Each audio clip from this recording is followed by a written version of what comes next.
I didn't cry when I left the venue. Not when my mother grabbed my arm in front of 200 guests and told me I was an embarrassment. Not when my sister looked away like she didn't know me. Not even when I drove home alone at 11 o'clock at night, still in the bridesmaid dress I had paid for myself.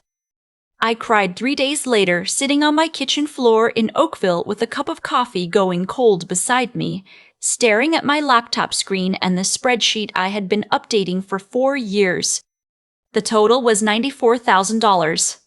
That number didn't include the small things. The groceries I picked up when my mother called saying she was short. The co-payments for my sister's dental work when her husband's insurance didn't cover it. The Uber Eats orders I sent to my parents' house during the ice storm 2 winters ago because I was in Vancouver for work and couldn't be there. Small things. They add up. The $94,000 was just the things I could document.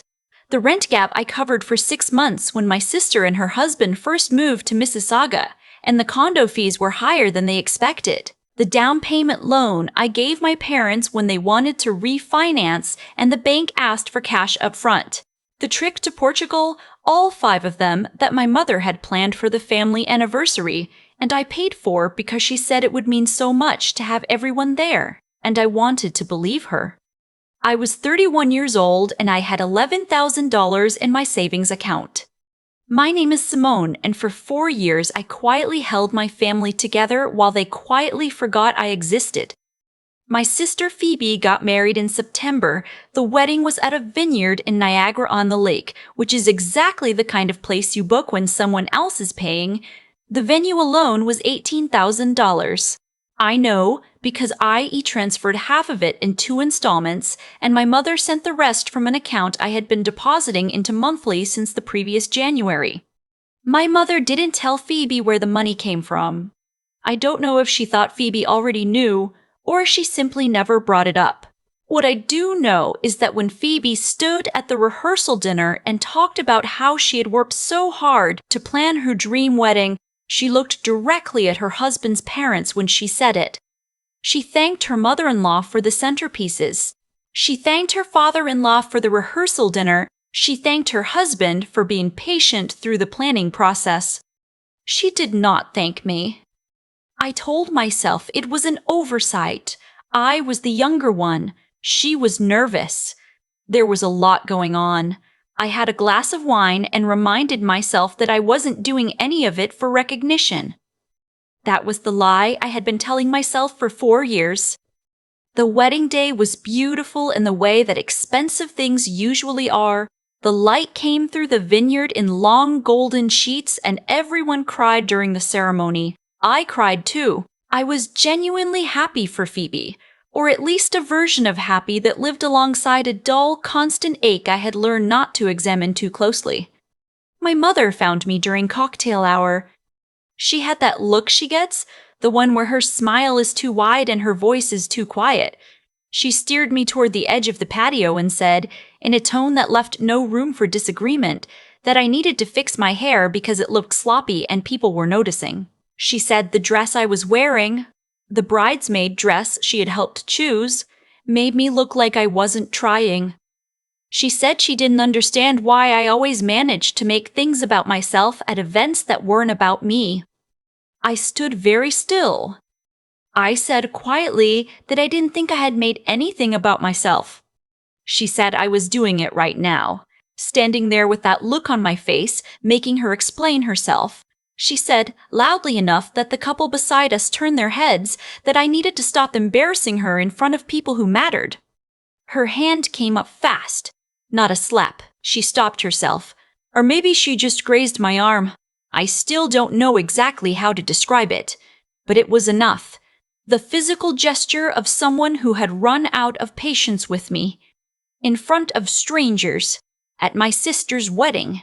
At a venue I had helped pay for. I put my glass down on the nearest table. I said, okay. And I walked to the parking lot, got into my car, and drove back to Oakville.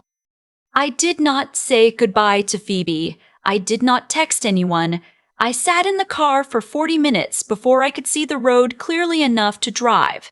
And then I went home and I sat on my kitchen floor and I did not cry until 3 days later when I opened the spreadsheet. I want to explain something about why I never told them. When you grow up in a family where love is expressed through need, where being needed is the closest thing to being loved, you learn to make yourself necessary. My mother didn't call to ask how I was doing. She called when the car insurance came up, or when Phoebe needed help with something, or when there was a problem I could solve. And I always solved it because solving it meant she called, and her calling meant something was still intact between us, even if I couldn't name what it was. I kept funding things because I kept hoping the dynamic would shift. That one day she would look at me the way she looked at Phoebe and understand what I had given, that the debt would become visible to her on its own. It didn't. The spreadsheet was not something I had planned to use. I had started it for my own clarity. A therapist I saw briefly in 2023 had suggested I document things so I could stop second-guessing my own memory. But somewhere in the process of documenting, I had started thinking. I spent a week after the wedding not answering my phone. My mother called twice. Phoebe texted from her honeymoon asking if I was okay, which I thought was either genuine or obligatory, and I still don't know which. My mother's second voicemail said she hoped I wasn't sulking because it wasn't a good look. I called my bank on a Monday morning. My parents' mortgage had a co-signing arrangement that I had agreed to 2 years earlier when their renewal came up, and their credit score had taken a hit. My name was on the paperwork because my mother said it would only be temporary, and she had never updated it. I contacted my mortgage broker and began the process of having my name formally removed. It required notice. It required documentation. It was not fast. I also had a standing e-transfer set up for $800 a month to my mother's account, labeled household support in my records. I canceled it. I did not call to tell her. The loan I had given my parents for the refinancing was $22,000, transferred in one payment 3 years earlier, documented in a text message where my mother had said she would absolutely pay it back once things settled. I sent her a formal repayment request by email, not aggressive, not emotional, just itemized with the original message attached and a note that I would appreciate a repayment plan by the end of the month. She called me that night. I let it go to voicemail. The message was about 4 minutes long. The first 2 minutes were confusion. She seemed to think I had sent the email by accident, or that it was some kind of misunderstanding.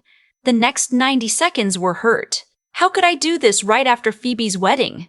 What was wrong with me? Did I have any idea what kind of stress she was already under? The last 30 seconds were anger, and she said some things that I will not repeat here because I don't want to give them more weight than they deserve. I typed a reply, kept it to 3 sentences, said I hadn't sent anything by mistake, said I would appreciate a response to the repayment question when she was ready, said I hoped she was well. I put the phone face down and made myself dinner. The next call I made was to the property management company that handled the condo my sister and her husband had been renting in Mississauga. My name was not on their lease. I had never been on their lease. But for 6 months in 2021, I had paid the rent gap directly to my mother, who had forwarded it to Phoebe. That wasn't something I could claw back.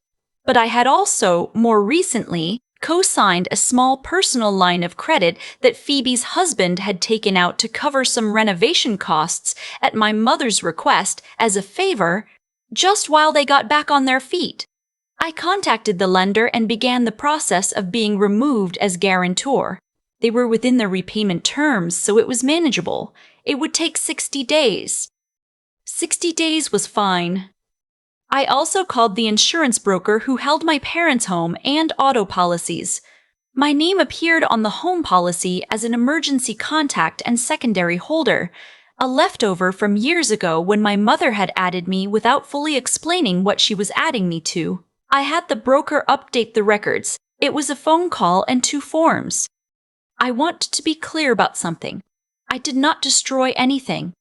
I did not make any phone calls in anger. I did not contact Phoebe or my mother's friends or anyone in the extended family.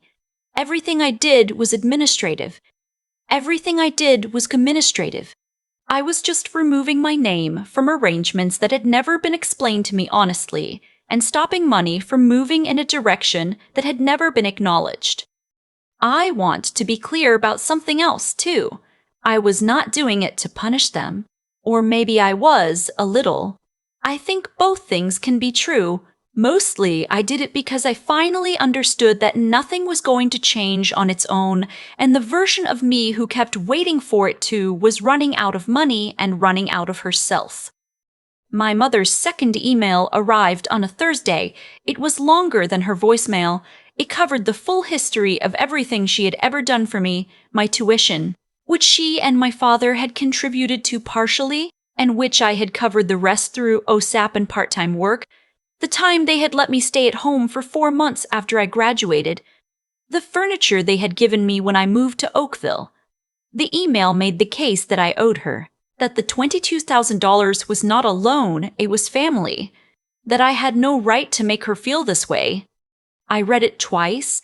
I thought about what my therapist had said about the difference between guilt and responsibility. I thought about the spreadsheet. I replied with one line, "I understand we see this differently. My request stands." Phoebe called me on a Sunday afternoon about 3 weeks after the wedding. Her voice sounded different from the honeymoon text, flatter, more careful. She said she had been talking to our mother and she thought there had been some kind of misunderstanding and maybe we could all have dinner and sort it out. I asked her what she thought the misunderstanding was. There was a pause. She said she wasn't sure exactly, but that Mom was really upset and it wasn't fair to let it go on like this. I said, "Phoebe, did you know I paid for part of your wedding venue?" Another pause, longer. She said Mom had mentioned I had helped.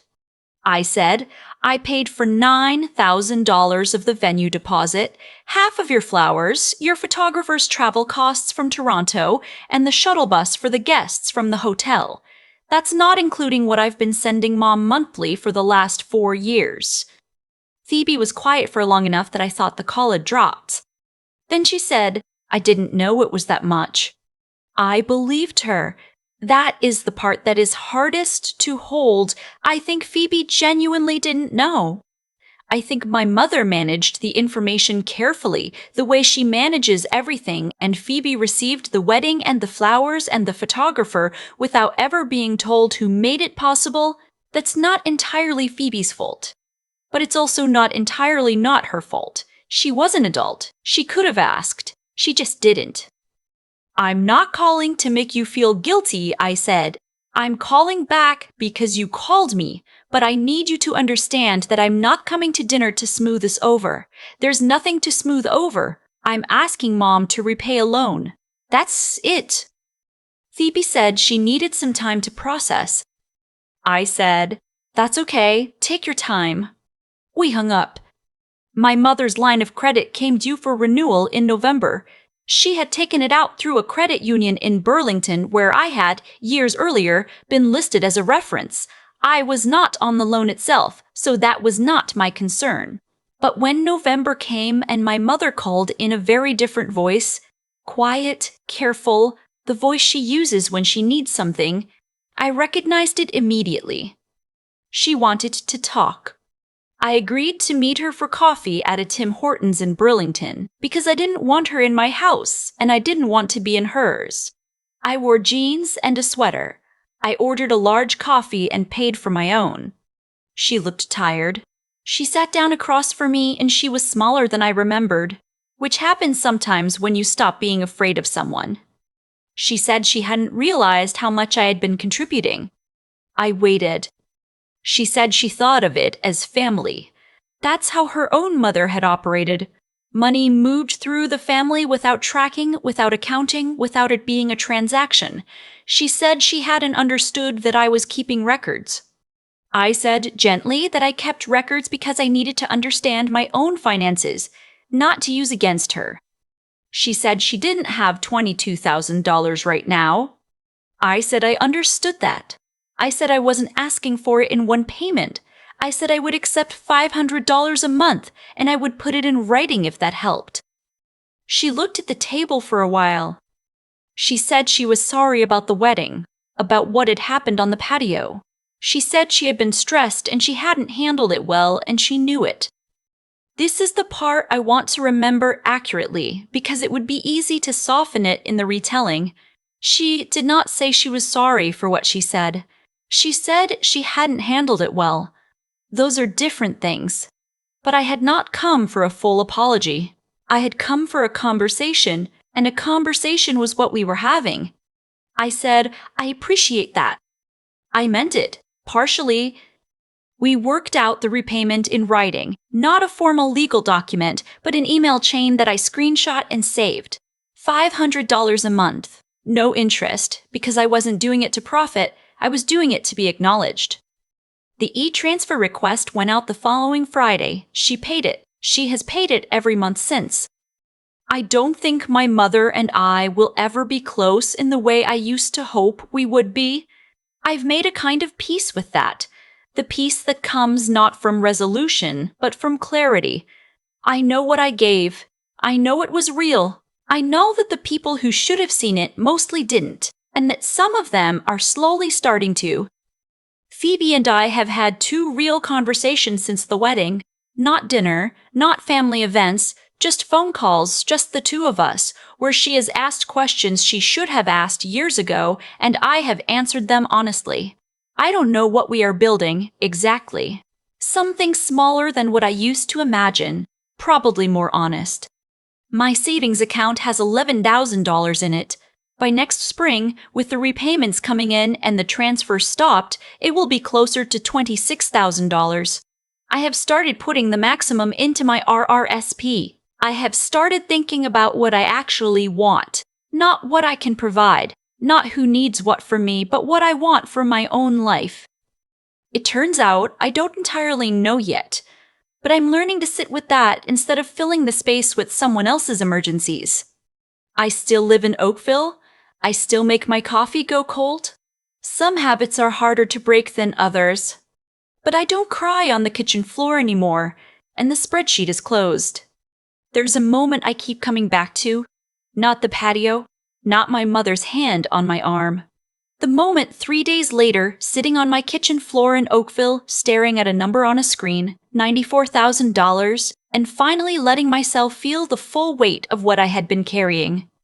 I think about what it takes to give that quietly for that long.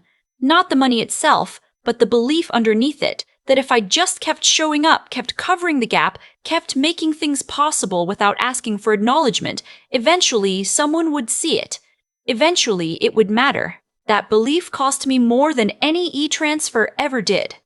What I've learned, and I don't say this lightly because it took me years and a spreadsheet and a kitchen floor to understand it, is that integrity doesn't announce itself. It's just the thing you do when no one is watching and no one is keeping score, even when you are. I kept contributing because I thought it was the right thing to do, and for a long time, maybe it was. But there's a version of generosity that stops being generous and starts being a way of avoiding the harder conversation. The conversation where you say, "This isn't working." The conversation where you say, "I matter too." That's the thing about intelligence. Not book smarts, not professional success, but the kind of clear-eyed understanding of your own situation that most of us spend decades trying to develop. I had all the data. I had the spreadsheet. What I didn't have for a long time was the willingness to look at it honestly and ask what it was actually telling me. It was telling me that I had built myself into a role that everyone depended on and no one acknowledged, and that I had let it happen because being needed felt close enough to being loved. The moment I called my bank on a Monday morning, calmly, without anger, just making administrative changes to paperwork that should have been updated years ago, that was not a revenge. It was a reckoning. It was me finally deciding that the story I had been telling myself, the one where patience and generosity would eventually be enough, had run its course. There is something clarifying about deciding to stop, not in a dramatic way, not with a speech or a confrontation or a scene, just Stop. Cancel the transfer. Send the email. Answer the phone call when you're ready and not before. Phoebe and I are still figuring out what our relationship looks like from here. My mother sends $500 a month, and we are civil when we speak. It is not the family I imagined having, but it is an honest one, finally, in a way it never was when I was quietly holding everything together. I think the hardest kind of strength is the kind that doesn't look like strength from the outside. It looks like walking to the parking lot. It looks like making your own coffee and letting it go cold. It looks like opening a laptop and deciding that the number on the screen deserves to be taken seriously, even if no one else ever did. The spreadsheet is closed now, but I remember every line of it, and I'm glad I kept it.